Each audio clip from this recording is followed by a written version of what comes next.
Kathy, Danny, Mark, you go to Adam's house and you wait until his mum's out. You break in through the upstairs window, so it's out the way. Make sure no one sees you. Get in and go to his bedroom. Find a pair of his shoes and a nice one of his clothing, a jumper or something. Don't touch the jumper. That's very important. Do not touch the jumper. But you have to get into one of the plastic bags. One of the refuse sacks you buy on your way. Use the first one. Do not use the first one on the roll. Use the third or fourth. Do not be tempted to use a bin liner kicking around your house. That'll be a DNA nightmare. Richard, you take Brian to the Ed. You say you saw him crying. And once he told you what happened, you took him here. Brian, you cry. You say that a man shows you his willy in the woods last week by the bridge. 5'9", Caucasian, fat, as the postman's uniform, thinning hair, softly spoken, sad eyes. The band that showed Brian his willy. Keep up. I'm making this up, so go along.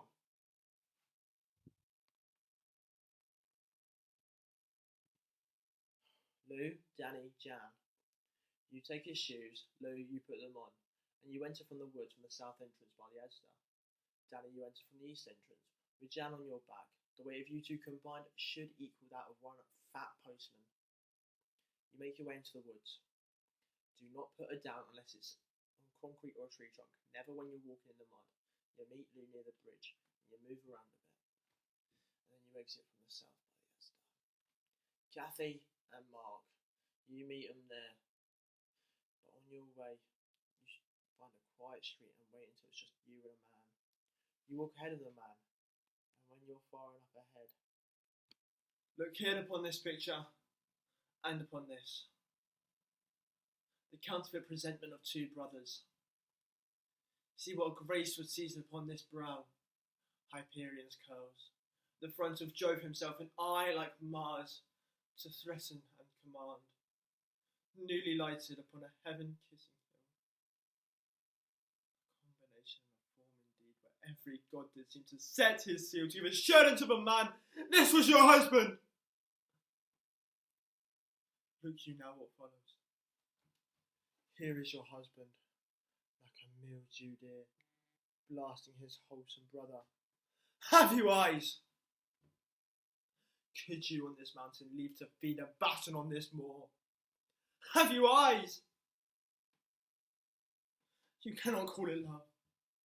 For at your age, the heyday in the blood is timid, it is humble, yet requires some quantity of choice. And what choice would send from this to this? Sense, sure you have, but else could you not have motion?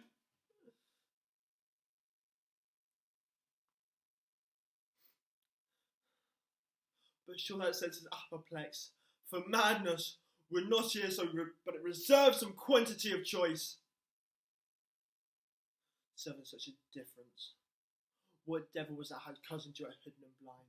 Have you eyes?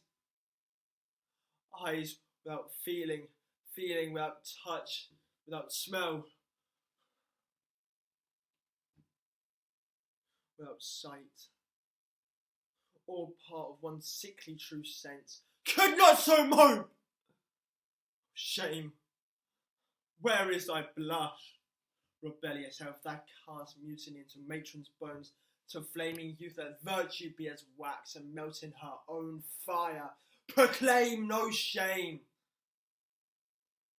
When the compulsive jeer gives the charge, since frost itself actively doth burn, and reason panned as well. Hello, all you lovely people. I will be your waiter today, and let me start off with saying, well, I know what you people are like. You think to yourself in the morning, well, what should I wear? Red or blue? What if they judge me? What should I do? Well, haven't I got the solution for you? Give up. Life is hard. It's full of decisions. It's full of mistakes you could make. And, well, we can cut that out for you. If you don't make a choice, you can't make the wrong one. Feed all your information to our AI machine. It will devour it. and give you any answer you need.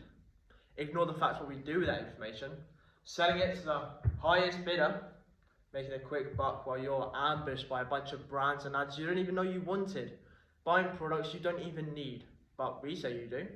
So why don't you get them? Do you know what? Just give in. Give it all in. I mean, we're in your buildings, replacing architecture with the mediocrity and simplisticness of it all. Deprived of any personality and human input. And we're in your schools, telling your kids there's only one way to be smart, and if you're not, well, Amazon are always hiring. We're in your TV, publishing out the next sequel, the next remake, the next rebrand, making you feel like there's nothing more you can do in that format, so why bother trying again? Give it all in. I mean, we base our businesses of bugs, really. They crawl in, all of them. They work as a hive mind. They feed the leader, and the leader provides them with, I guess, support. But why should we do that for you? We're not bugs.